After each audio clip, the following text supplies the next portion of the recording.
This is sick. Well, this is... Now we can finally talk. Now we can talk more. Like in the videos, not just have B-roll. You know?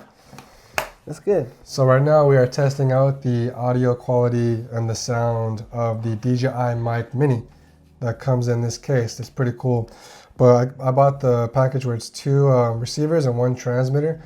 The transmitter is connected to my phone right now. And then Tony, now we have the one I have a clip and he has it magnetically attached. So hopefully you guys are hearing this and it sounds good.